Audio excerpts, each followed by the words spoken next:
श्रीगणेशाय नमः। अथ श्री नारायण स्तोत्रम्। नारायणो यो नरभूजलायो नारायणो ज्ञाननिवर्तनेन नारायणोऽन्तर्यमनेन पुंसां तमादिनारायणदेवमीडे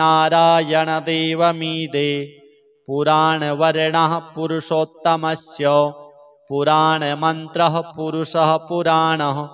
दधारयोऽसौ परिपूर्णरूपस्तमादिनारायणदेवमीडे मन्त्रात्मको मन्त्रगुणैः स्तुतो यो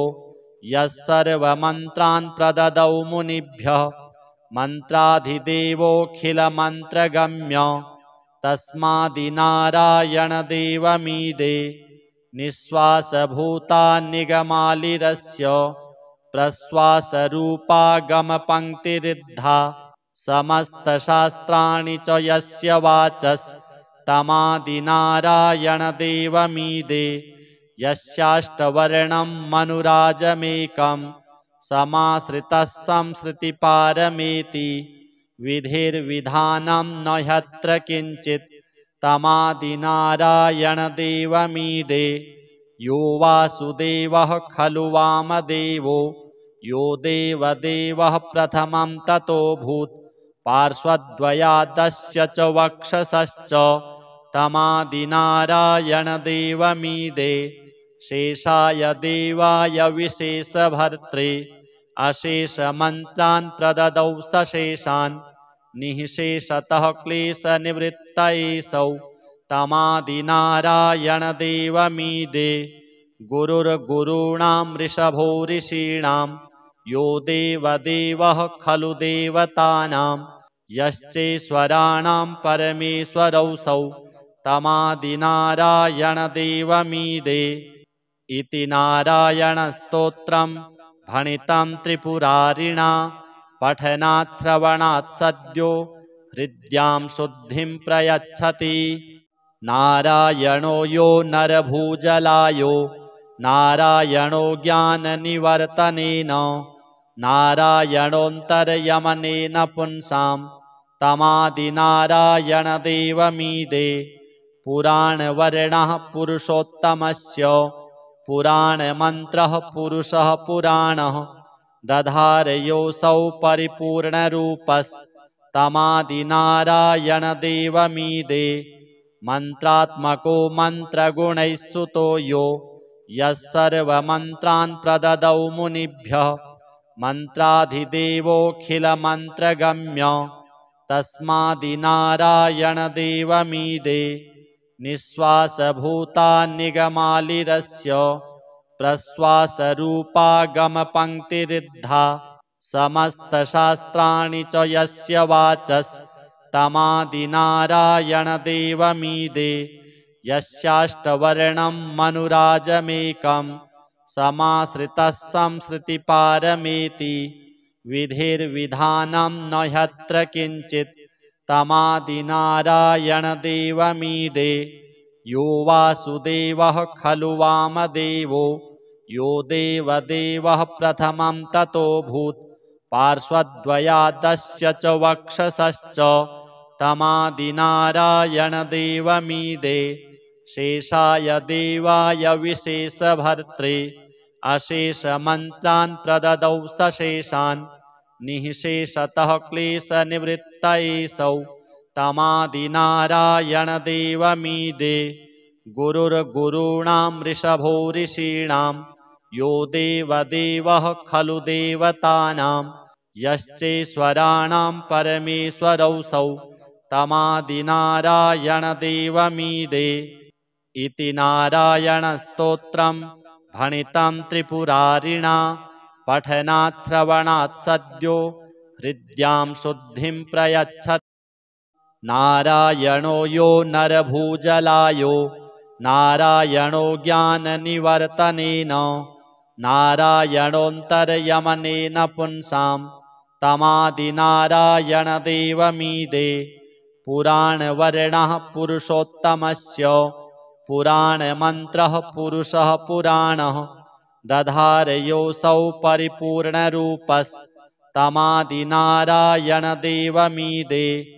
मन्त्रात्मको मन्त्रगुणैः सुतो यो यः सर्वमन्त्रान् प्रददौ मुनिभ्यः मन्त्राधिदेवोऽखिलमन्त्रगम्य तस्मादिनारायणदेवमीडे निःश्वासभूतान्निगमालिरस्य प्रश्वासरूपागमपङ्क्तिरिद्धा समस्तशास्त्राणि च यस्य वाचस्तमादिनारायणदेवमीडे यस्याष्टवर्णं मनुराजमेकं समाश्रितः संसृतिपारमेति विधिर्विधानं न ह्यत्र किञ्चित् तमादिनारायणदेवमीडे यो वासुदेवः खलु वामदेवो यो देवदेवः प्रथमं ततोऽभूत् पार्श्वद्वयादस्य च वक्षसश्च तमादिनारायणदेवमीडे शेषाय देवाय विशेषभर्त्रे अशेषमन्त्रान् प्रददौ सशेषान् निःशेषतः क्लेशनिवृत्तयेऽसौ तमादिनारायणदेवमीडे गुरुर्गुरूणां वृषभो ऋषीणां यो देवदेवः खलु देवतानां यश्चेश्वराणां परमेश्वरौऽसौ तमादिनारायणदेवमीडे इति नारायणस्तोत्रं भणितं त्रिपुरारिणा पठनात् श्रवणात् सद्यो हृद्यां शुद्धिं प्रयच्छति। नारायणो यो नरभूजलायो नारायणो ज्ञाननिवर्तनेन नारायणोऽन्तर्यमनेन पुंसां तमादिनारायणदेवमीडे पुराणवर्णः पुरुषोत्तमस्य पुराणमन्त्रः पुरुषः पुराणः दधारयोऽसौ परिपूर्णरूपस्तमादिनारायणदेवमीडे मन्त्रात्मको मन्त्रगुणैः सुतो यो यः सर्वमन्त्रान् प्रददौ मुनिभ्यः मन्त्राधिदेवोऽखिलमन्त्रगम्य तस्मादिनारायणदेवमीडे निःश्वासभूतान्निगमालिरस्य प्रश्वासरूपागमपङ्क्तिरिद्धा समस्तशास्त्राणि च यस्य वाचस्तमादिनारायणदेवमीडे यस्याष्टवर्णं मनुराजमेकं समाश्रितः संसृतिपारमेति विधिर्विधानं न ह्यत्र किञ्चित् तमादिनारायणदेवमीडे यो वासुदेवः खलु वामदेवो यो देवदेवः प्रथमं ततोऽभूत् पार्श्वद्वयादस्य च वक्षसश्च तमादिनारायणदेवमीडे शेषाय देवाय विशेषभर्त्रे अशेषमन्त्रान् प्रददौ सशेषान् निःशेषतः क्लेशनिवृत्तयेऽसौ तमादिनारायणदेवमीडे गुरुर्गुरूणां वृषभो ऋषीणां यो देवदेवः खलु देवतानां यश्चेश्वराणां परमेश्वरौऽसौ तमादिनारायणदेवमीडे इति नारायणस्तोत्रं भणितं त्रिपुरारिणा पठनात् श्रवणात् सद्यो हृद्यां शुद्धिं प्रयच्छति। नारायणो यो नरभूजलायो नारायणो ज्ञाननिवर्तनेन नारायणोऽन्तर्यमनेन पुंसां तमादिनारायणदेवमीडे पुराणवर्णः पुरुषोत्तमस्य पुराणमन्त्रः पुरुषः पुराणः दधारयोऽसौ परिपूर्णरूपस्तमादिनारायणदेवमीडे मन्त्रात्मको मन्त्रगुणैः सुतो यो यः सर्वमन्त्रान् प्रददौ मुनिभ्यः मन्त्राधिदेवोऽखिलमन्त्रगम्य तस्मादिनारायणदेवमीडे निःश्वासभूतान्निगमालिरस्य प्रश्वासरूपागमपङ्क्तिरिद्धा समस्तशास्त्राणि च यस्य वाचस्तमादिनारायणदेवमीडे यस्याष्टवर्णं मनुराजमेकं समाश्रितः संसृतिपारमेति विधिर्विधानं न ह्यत्र किञ्चित् तमादिनारायणदेवमीडे यो वासुदेवः खलु वामदेवो यो देवदेवः प्रथमं ततोऽभूत् पार्श्वद्वयादस्य च वक्षसश्च तमादिनारायणदेवमीडे शेषाय देवाय विशेषभर्त्रे अशेषमन्त्रान् प्रददौ सशेषान् निःशेषतः क्लेशनिवृत्तयेषौ तमादिनारायणदेवमीडे गुरुर्गुरूणां ऋषभो ऋषीणां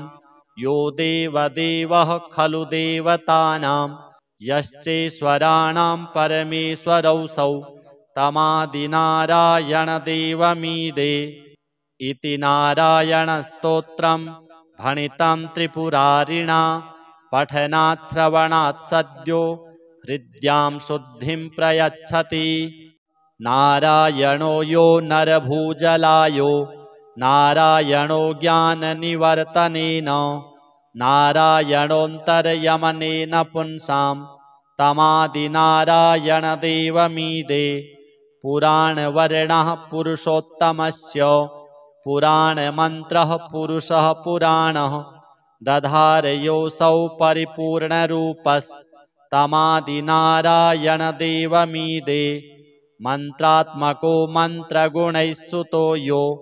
यः सर्वमन्त्रान् प्रददौ मुनिभ्यः मन्त्राधिदेवोऽखिलमन्त्रगम्य तस्मादिनारायणदेवमीडे निःश्वासभूतान्निगमालिरस्य प्रश्वासरूपागमपङ्क्तिरिद्धा समस्तशास्त्राणि च यस्य वाचस्तमादिनारायणदेवमीडे यस्याष्टवर्णं मनुराजमेकं समाश्रितः संसृतिपारमेति विधिर्विधानं न ह्यत्र किञ्चित् तमादिनारायणदेवमीडे यो वासुदेवः खलु वामदेवो यो देवदेवः प्रथमं ततोऽभूत् पार्श्वद्वयादस्य च वक्षसश्च तमादिनारायणदेवमीडे शेषाय देवाय विशेषभर्त्रे अशेषमन्त्रान् प्रददौ सशेषान् निःशेषतः क्लेशनिवृत्तयेषौ तमादिनारायणदेवमीडे गुरुर्गुरूणां ऋषभो ऋषीणां यो देवदेवः खलु देवतानां यश्चेश्वराणां परमेश्वरौऽसौ तमादिनारायणदेवमीडे इति नारायणस्तोत्रं भणितं त्रिपुरारिणा पठनात् श्रवणात् सद्यो हृद्यां शुद्धिं प्रयच्छति। नारायणो यो नरभूजलायो नारायणो ज्ञाननिवर्तनेन नारायणोऽन्तर्यमनेन पुंसां तमादिनारायणदेवमीडे पुराणवर्णः पुरुषोत्तमस्य पुराणमन्त्रः पुरुषः पुराणः दधारयोऽसौ परिपूर्णरूपस्तमादिनारायणदेवमीडे मन्त्रात्मको मन्त्रगुणैः सुतो यो यः सर्वमन्त्रान् प्रददौ मुनिभ्यः मन्त्राधिदेवोऽखिलमन्त्रगम्य तस्मादिनारायणदेवमीडे निःश्वासभूतान्निगमालिरस्य प्रश्वासरूपागमपङ्क्तिरिद्धा समस्तशास्त्राणि च यस्य वाचस्तमादिनारायणदेवमीडे यस्याष्टवर्णं मनुराजमेकं समाश्रितः संसृतिपारमेति विधिर्विधानं न ह्यत्र किञ्चित् तमादिनारायणदेवमीडे यो वासुदेवः खलु वामदेवो यो देवदेवः प्रथमं ततोऽभूत् पार्श्वद्वयादस्य च वक्षसश्च तमादिनारायणदेवमीडे शेषाय देवाय विशेषभर्त्रे अशेषमन्त्रान् प्रददौ सशेषान् निःशेषतः क्लेशनिवृत्तयेऽसौ तमादिनारायणदेवमीडे गुरुर्गुरूणां वृषभो ऋषीणां यो देवदेवः खलु देवतानां यश्चेश्वराणां परमेश्वरौऽसौ तमादिनारायणदेवमीडे इति नारायणस्तोत्रम् भणितं त्रिपुरारिणा पठनात् श्रवणात् सद्यो हृद्यां शुद्धिं प्रयच्छति। नारायणो यो नरभूजलायो नारायणो ज्ञाननिवर्तनेन नारायणोऽन्तर्यमनेन पुंसां तमादिनारायणदेवमीडे पुराणवर्णः पुरुषोत्तमस्य पुराणमन्त्रः पुरुषः पुराणः दधारयोऽसौ परिपूर्णरूपस्तमादिनारायणदेवमीडे मन्त्रात्मको मन्त्रगुणैः सुतो यो यः सर्वमन्त्रान् प्रददौ मुनिभ्यः मन्त्राधिदेवोऽखिलमन्त्रगम्य तस्मादिनारायणदेवमीडे निःश्वासभूतान्निगमालिरस्य प्रश्वासरूपागमपङ्क्तिरिद्धा समस्तशास्त्राणि च यस्य वाचस्तमादिनारायणदेवमीडे यस्याष्टवर्णं मनुराजमेकं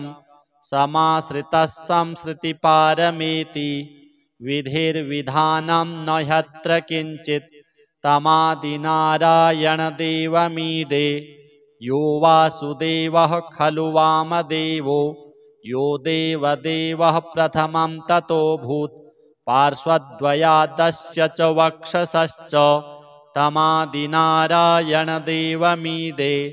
शेषाय देवाय विशेषभर्त्रे अशेषमन्त्रान् प्रददौ सशेषान् निःशेषतः क्लेशनिवृत्तयेऽसौ तमादिनारायणदेवमीडे गुरुर्गुरूणां वृषभो ऋषीणां यो देवदेवः खलु देवतानां यश्चेश्वराणां परमेश्वरौऽसौ तमादिनारायणदेवमीडे इति नारायणस्तोत्रम् भणितं त्रिपुरारिणा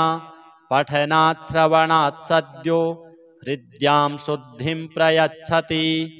नारायणो यो नरभूजलायो नारायणो ज्ञाननिवर्तनेन नारायणोऽन्तर्यमनेन पुंसां तमादिनारायणदेवमीडे पुराणवर्णः पुरुषोत्तमस्य पुराणमन्त्रः पुरुषः पुराणः दधारयोऽसौ परिपूर्णरूपस्तमादिनारायणदेवमीडे मन्त्रात्मको मन्त्रगुणैः सुतो यो यः सर्वमन्त्रान् प्रददौ मुनिभ्यः मन्त्राधिदेवोऽखिलमन्त्रगम्य तस्मादिनारायणदेवमीडे निःश्वासभूतान्निगमालिरस्य प्रश्वासरूपागमपङ्क्तिरिद्धा समस्तशास्त्राणि च यस्य वाचस्तमादिनारायणदेवमीडे यस्याष्टवर्णं मनुराजमेकं समाश्रितः संसृतिपारमेति विधिर्विधानं न ह्यत्र किञ्चित् तमादिनारायणदेवमीडे यो वासुदेवः खलु वामदेवो यो देवदेवः प्रथमं ततोऽभूत् पार्श्वद्वयादस्य च वक्षसश्च तमादिनारायणदेवमीडे शेषाय देवाय विशेषभर्त्रे अशेषमन्त्रान् प्रददौ सशेषान् निःशेषतः क्लेशनिवृत्तयेऽसौ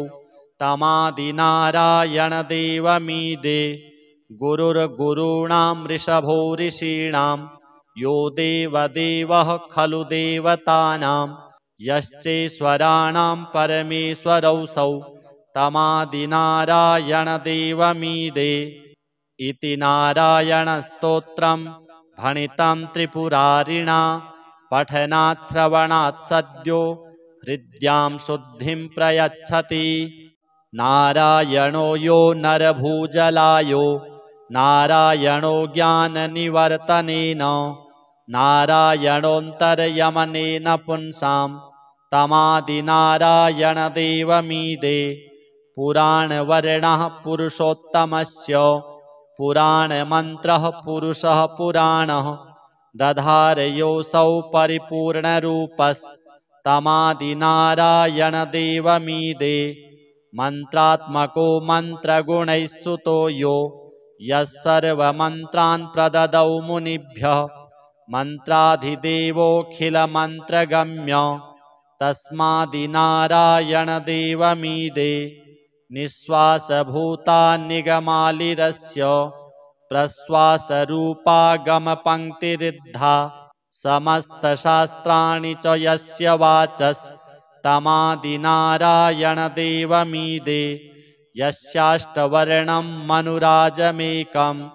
समाश्रितः संसृतिपारमेति विधिर्विधानं न ह्यत्र किञ्चित् तमादिनारायणदेवमीडे। यो वासुदेवः खलु वामदेवो यो देवदेवः प्रथमं ततोऽभूत् पार्श्वद्वयादस्य च वक्षसश्च तमादिनारायणदेवमीडे। शेषाय देवाय विशेषभर्त्रे अशेषमन्त्रान् प्रददौ सशेषान् निःशेषतः क्लेशनिवृत्तयेषौ तमादिनारायणदेवमीडे। गुरुर्गुरूणां वृषभो ऋषीणां यो देवदेवः खलु देवतानां यश्चेश्वराणां परमेश्वरौऽसौ तमादिनारायणदेवमीडे। इति नारायणस्तोत्रं भणितं त्रिपुरारिणा पठनात् श्रवणात् सद्यो हृद्यां शुद्धिं प्रयच्छति। नारायणो यो नरभूजलायो नारायणो ज्ञाननिवर्तनेन नारायणोऽन्तर्यमनेन पुंसां तमादिनारायणदेवमीडे। पुराणवर्णः पुरुषोत्तमस्य पुराणमन्त्रः पुरुषः पुराणः दधारयोऽसौ परिपूर्णरूपस्तमादिनारायणदेवमीडे। मन्त्रात्मको मन्त्रगुणैः सुतो यो यः सर्वमन्त्रान् प्रददौ मुनिभ्यः मन्त्राधिदेवोऽखिलमन्त्रगम्य तस्मादिनारायणदेवमीडे। निःश्वासभूतान्निगमालिरस्य प्रश्वासरूपागमपङ्क्तिरिद्धा समस्तशास्त्राणि च यस्य वाचस्तमादिनारायणदेवमीडे। यस्याष्टवर्णं मनुराजमेकं समाश्रितः संसृतिपारमेति विधिर्विधानं न ह्यत्र किञ्चित् तमादिनारायणदेवमीडे। यो वासुदेवः खलु वामदेवो यो देवदेवः प्रथमं ततोऽभूत् पार्श्वद्वयादस्य च वक्षसश्च तमादिनारायणदेवमीडे। शेषाय देवाय विशेषभर्त्रे अशेषमन्त्रान् प्रददौ सशेषान् निःशेषतः क्लेशनिवृत्तयेषौ तमादिनारायणदेवमीडे। गुरुर्गुरूणां वृषभो ऋषीणां यो देवदेवः खलु देवतानां यश्चेश्वराणां परमेश्वरौऽसौ तमादिनारायणदेवमीडे। इति नारायणस्तोत्रं भणितं त्रिपुरारिणा पठनात् श्रवणात् सद्यो हृद्यां शुद्धिं प्रयच्छति। नारायणो यो नरभूजलायो नारायणो ज्ञाननिवर्तनेन नारायणोऽन्तर्यमनेन पुंसां तमादिनारायणदेवमीडे। पुराणवर्णः पुरुषोत्तमस्य पुराणमन्त्रः पुरुषः पुराणः दधारयोऽसौ परिपूर्णरूपस्तमादिनारायणदेवमीडे। मन्त्रात्मको मन्त्रगुणैः सुतो यो यः सर्वमन्त्रान् प्रददौ मुनिभ्यः मन्त्राधिदेवोऽखिलमन्त्रगम्य तस्मादिनारायणदेवमीडे निःश्वासभूतान्निगमालिरस्य प्रश्वासरूपागमपङ्क्तिरिद्धा समस्तशास्त्राणि च यस्य वाचस्तमादिनारायणदेवमीडे यस्याष्टवर्णं मनुराजमेकं समाश्रितः संसृतिपारमेति विधिर्विधानं न ह्यत्र किञ्चित् तमादिनारायणदेवमीडे यो वासुदेवः खलु वामदेवो यो देवदेवः प्रथमं ततोऽभूत् पार्श्वद्वयादस्य च वक्षसश्च तमादिनारायणदेवमीडे शेषाय देवाय विशेषभर्त्रे अशेषमन्त्रान् प्रददौ सशेषान् निःशेषतः क्लेशनिवृत्तयेषौ तमादिनारायणदेवमीडे गुरुर्गुरूणां ऋषभो ऋषीणां यो देवदेवः खलु देवतानां यश्चेश्वराणां परमेश्वरौऽसौ तमादिनारायणदेवमीडे इति नारायणस्तोत्रं भणितं त्रिपुरारिणा पठनात् श्रवणात् सद्यो हृद्यां शुद्धिं प्रयच्छति। नारायणो यो नरभूजलायो नारायणो ज्ञाननिवर्तनेन नारायणोऽन्तर्यमनेन पुंसां तमादिनारायणदेवमीडे पुराणवर्णः पुरुषोत्तमस्य पुराणमन्त्रः पुरुषः पुराणः दधारयोऽसौ परिपूर्णरूपस्तमादिनारायणदेवमीडे मन्त्रात्मको मन्त्रगुणैः सुतो यो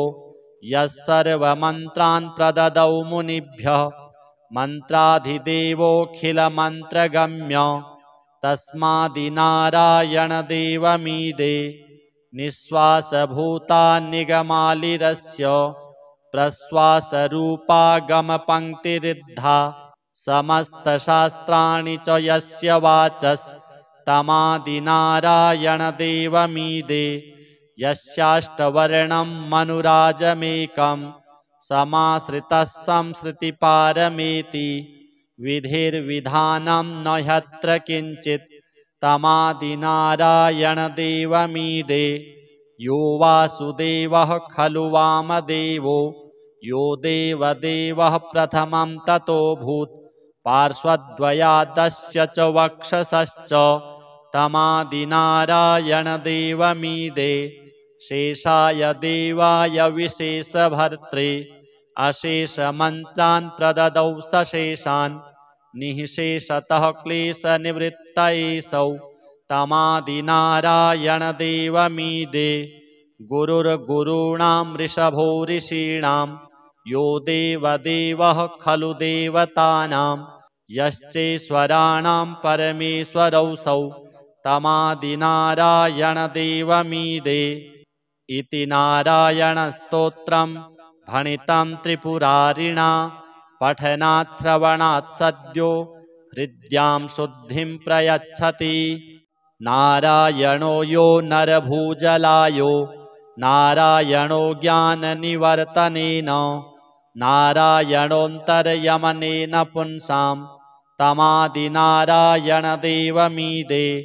पुराणवर्णः पुरुषोत्तमस्य पुराणमन्त्रः पुरुषः पुराणः दधारयोऽसौ परिपूर्णरूपस्तमादिनारायणदेवमीडे मन्त्रात्मको मन्त्रगुणैः सुतो यो यः सर्वमन्त्रान् प्रददौ मुनिभ्यः मन्त्राधिदेवोऽखिलमन्त्रगम्य तस्मादिनारायणदेवमीडे निःश्वासभूतान्निगमालिरस्य प्रश्वासरूपागमपङ्क्तिरिद्धा समस्तशास्त्राणि च यस्य वाचस्तमादिनारायणदेवमीडे यस्याष्टवर्णं मनुराजमेकं समाश्रितः संसृतिपारमेति विधिर्विधानं न ह्यत्र किञ्चित् तमादिनारायणदेवमीडे यो वासुदेवः खलु वामदेवो यो देवदेवः प्रथमं ततोऽभूत् पार्श्वद्वयादस्य च वक्षसश्च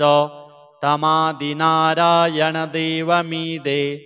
शेषाय देवाय विशेषभर्त्रे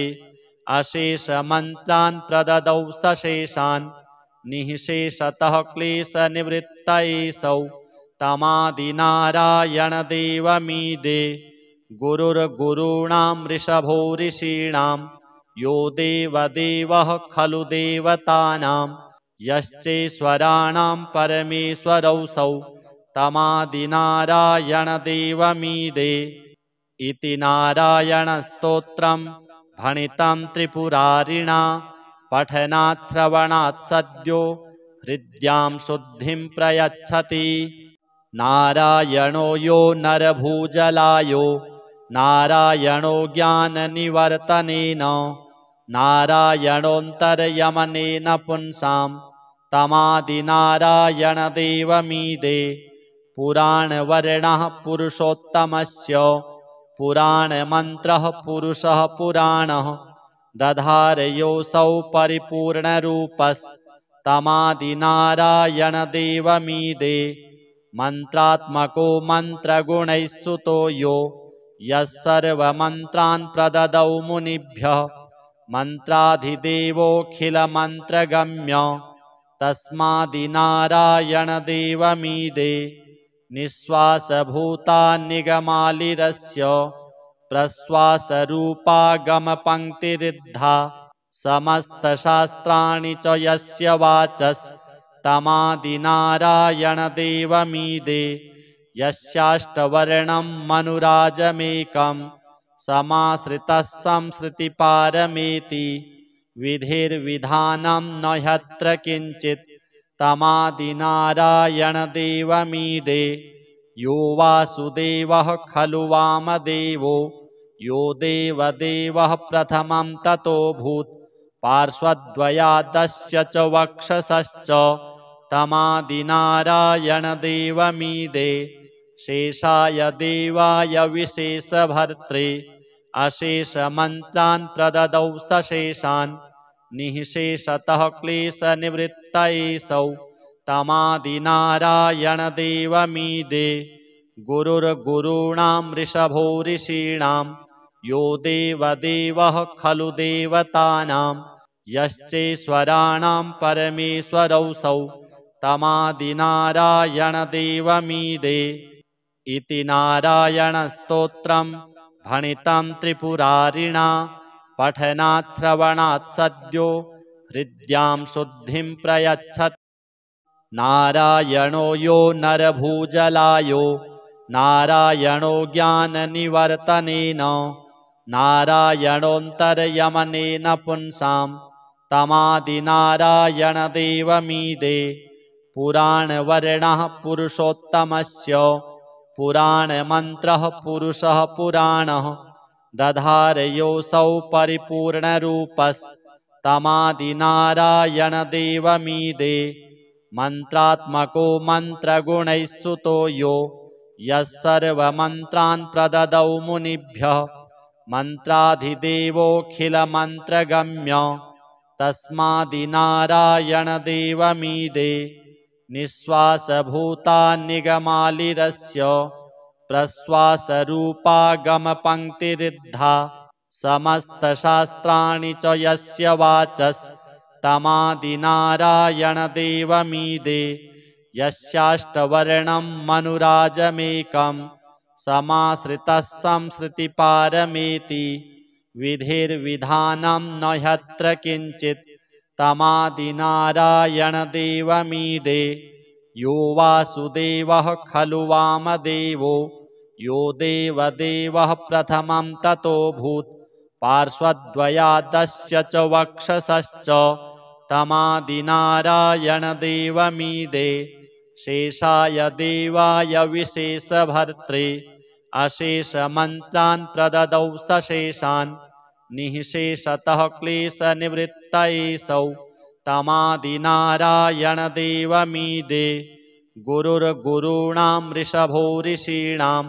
यो देवदेवः खलु देवतानां यश्चेश्वराणां परमेश्वरौऽसौ तमादिनारायणदेवमीडे इति नारायणस्तोत्रं भणितं त्रिपुरारिणा पठनात् श्रवणात् सद्यो हृद्यां शुद्धिं प्रयच्छति। नारायणो यो नरभूजलायो नारायणो ज्ञाननिवर्तनेन नारायणोऽन्तर्यमनेन पुंसां तमादिनारायणदेवमीडे पुराणवर्णः पुरुषोत्तमस्य पुराणमन्त्रः पुरुषः पुराणः दधारयोऽसौ परिपूर्णरूपस्तमादिनारायणदेवमीडे मन्त्रात्मको मन्त्रगुणैः सुतो यो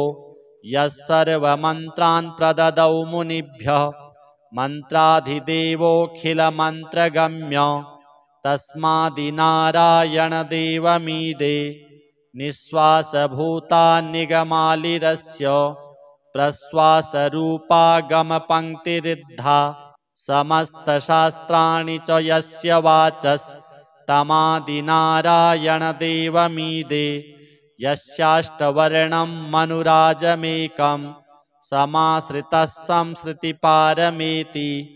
विधिर्विधानं न ह्यत्र किञ्चित् तमादिनारायणदेवमीडे यो वासुदेवः खलु वामदेवो यो देवदेवः प्रथमं ततोऽभूत् पार्श्वद्वयादस्य च वक्षसश्च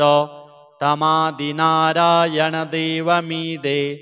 शेषाय देवाय विशेषभर्त्रे अशेषमन्त्रान् प्रददौ सशेषान् निःशेषतः क्लेशनिवृत्तयेषौ तमादिनारायणदेवमीडे गुरुर्गुरूणां वृषभो ऋषीणां यो देवदेवः खलु देवतानां यश्चेश्वराणां परमेश्वरौऽसौ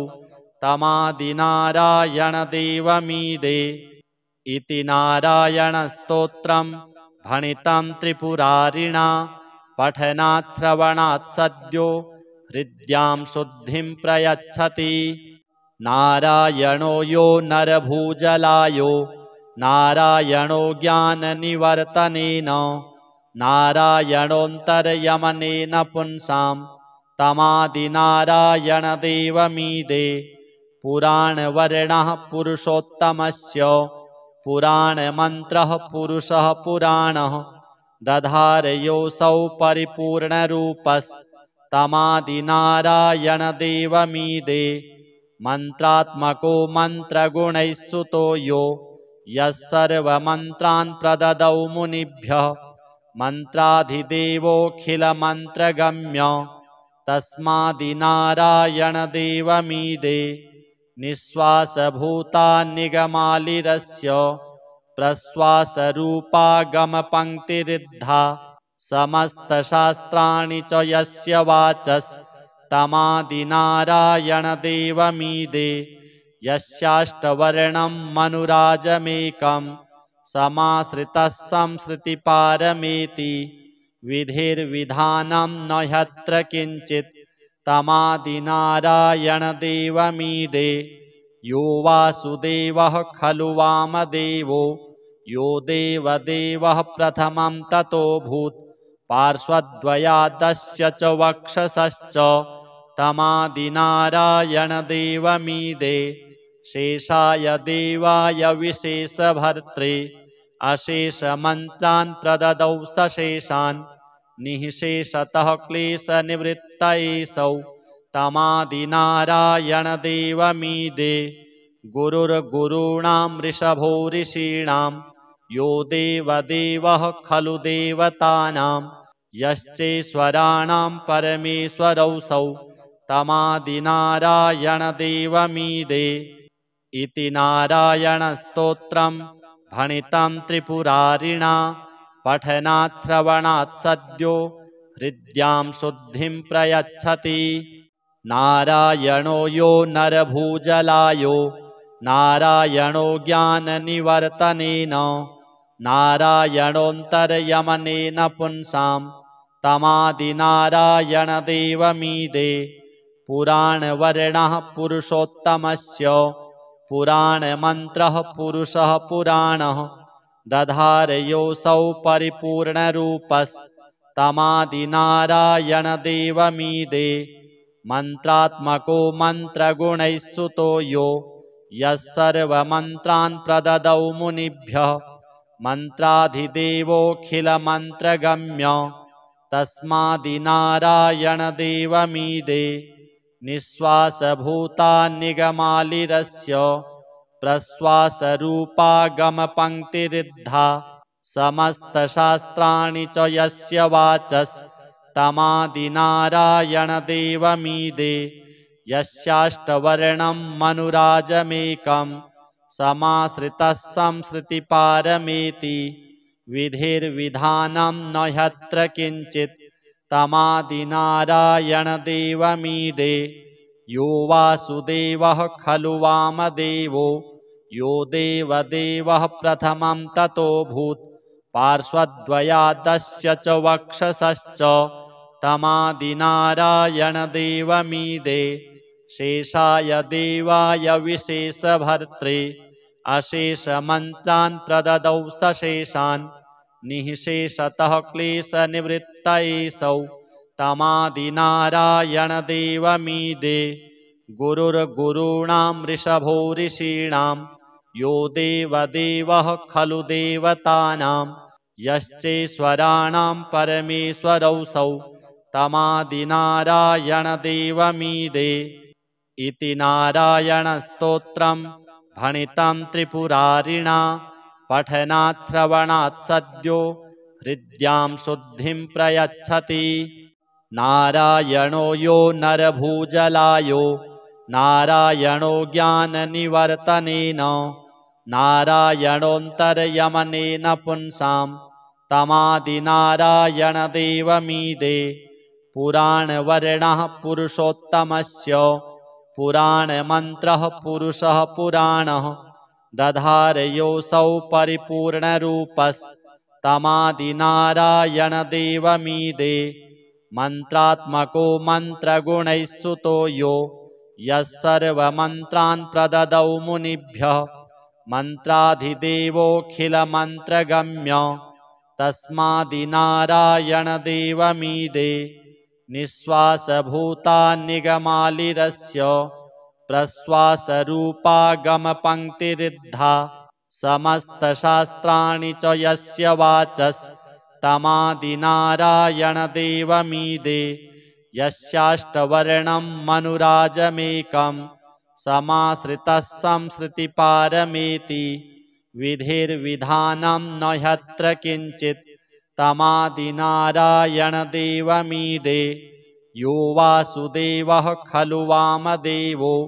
यो देवदेवः प्रथमं ततोऽभूत् पार्श्वद्वयादस्य च वक्षसश्च तमादिनारायणदेवमीडे शेषाय देवाय विशेषभर्त्रे अशेषमन्त्रान् प्रददौ सशेषान् निःशेषतः क्लेशनिवृत्तयेऽसौ तमादिनारायणदेवमीडे गुरुर्गुरूणां ऋषभो ऋषीणां यो देवदेवः खलु देवतानां यश्चेश्वराणां परमेश्वरौऽसौ तमादिनारायणदेवमीडे इति नारायणस्तोत्रं भणितं त्रिपुरारिणा पठनात् श्रवणात् सद्यो हृद्यां शुद्धिं प्रयच्छति। नारायणो यो नरभूजलायो नारायणो ज्ञाननिवर्तनेन नारायणोऽन्तर्यमनेन पुंसां तमादिनारायणदेवमीडे पुराणवर्णः पुरुषोत्तमस्य पुराणमन्त्रः पुरुषः पुराणः दधारयोऽसौ परिपूर्णरूपस्तमादिनारायणदेवमीडे मन्त्रात्मको मन्त्रगुणैः सुतो यो यः सर्वमन्त्रान् प्रददौ मुनिभ्यः मन्त्राधिदेवोऽखिलमन्त्रगम्य तस्मादिनारायणदेवमीडे निःश्वासभूता निगमालिरस्य प्रश्वासरूपागमपङ्क्तिरिद्धा समस्तशास्त्राणि च यस्य वाचस्तमादिनारायणदेवमीडे यस्याष्टवर्णं मनुराजमेकं समाश्रितः संसृतिपारमेति विधिर्विधानं न ह्यत्र किञ्चित् तमादिनारायणदेवमीडे यो वासुदेवः खलु वामदेवो यो देवदेवः प्रथमं ततोऽभूत् पार्श्वद्वयादस्य च वक्षसश्च तमादिनारायणदेवमीडे शेषाय देवाय विशेषभर्त्रे अशेषमन्त्रान् प्रददौ सशेषान् निःशेषतः क्लेशनिवृत्तयेषौ तमादिनारायणदेवमीडे गुरुर्गुरूणां ऋषभो ऋषीणां यो देवदेवः खलु देवतानां यश्चेश्वराणां परमेश्वरौऽसौ तमादिनारायणदेवमीडे इति नारायणस्तोत्रं भणितं त्रिपुरारिणा पठनात् श्रवणात् सद्यो हृद्यां शुद्धिं प्रयच्छति।